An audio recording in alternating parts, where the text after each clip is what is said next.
The night was colder than anyone expected. A dry wind moved through the hills of Gilboa, carrying with it the sound of an army that had not yet attacked, but was already feared. Thousands of Philistine soldiers were camped across the valley, their fires burning like scattered stars on the ground. Every flicker of flame reminded King Saul of one thing. Morning was coming, and with it, war.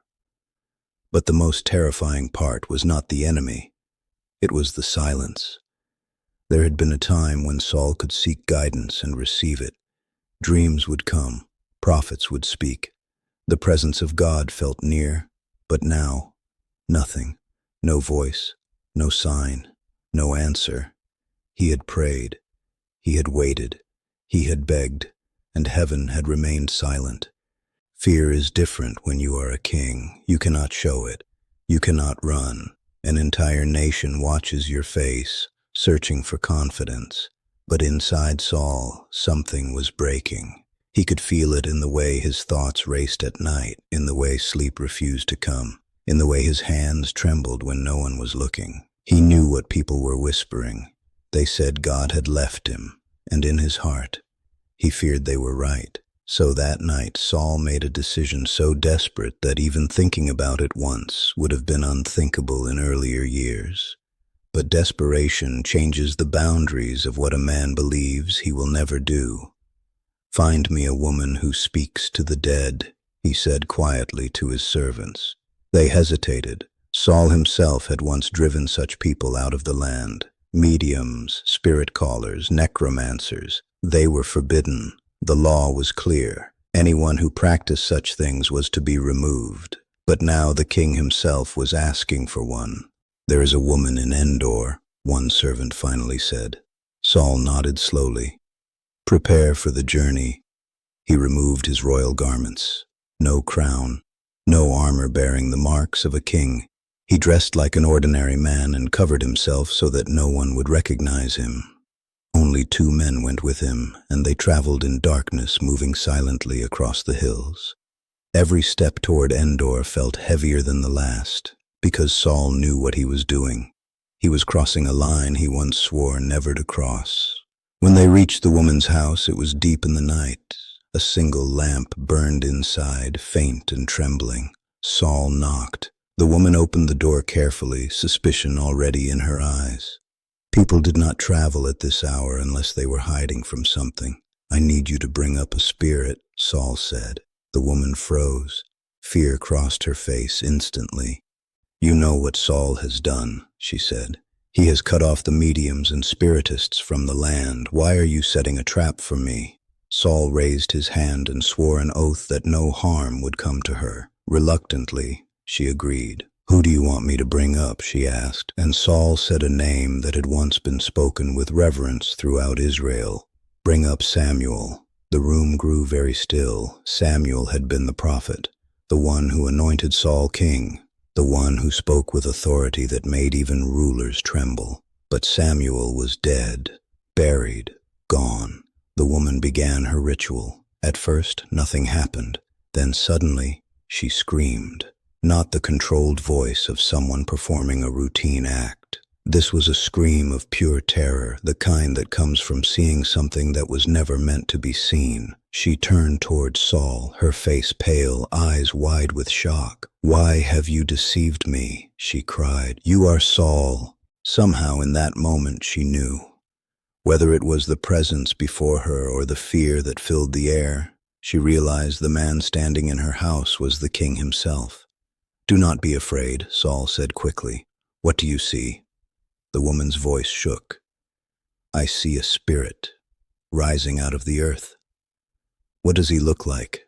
Saul asked. "An old man, wearing a robe." And Saul knew. It was Samuel. Saul fell to his knees, his face to the ground. The weight of fear, guilt, and dread pressed down on him all at once. Then Samuel spoke. "Why have you disturbed me by bringing me up?" Saul's voice was desperate now, stripped of pride, stripped of authority. "I am in great distress," he said. "The Philistines are fighting against me, and God has departed from me. He answers me no more, neither by prophets nor by dreams. So I have called you, that you may tell me what to do." There was silence for a moment. Then Samuel answered, and his words carried no comfort.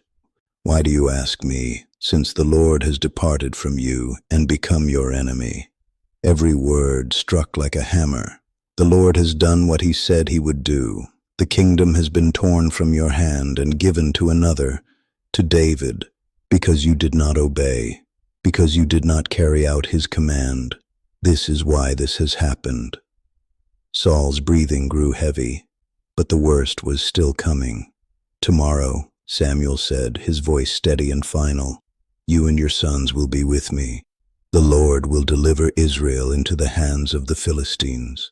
Tomorrow, not someday, not in the distant future, tomorrow." Saul collapsed, his strength gone. He lay on the ground, unable even to stand. The fear he had carried all night had now become certainty. The woman, still trembling herself, looked at the broken king lying on her floor. Whatever she had expected that night, it was not this. She urged him to eat, to regain enough strength to leave. At first he refused, but eventually, weak and shaken, he accepted a small meal. It was the last quiet moment he would ever know. Before dawn, Saul left Endor. The sky was beginning to lighten, and the first sounds of armies preparing for battle echoed across the hills. Soldiers tightened armor, horses were saddled, trumpets sounded in the distance, and Saul knew exactly what the day would bring. The battle was fierce. Israel fought desperately, but the Philistines pressed harder and harder, driving them back toward Mount Gilboa. One by one, Saul's sons fell in battle, just as Samuel had said.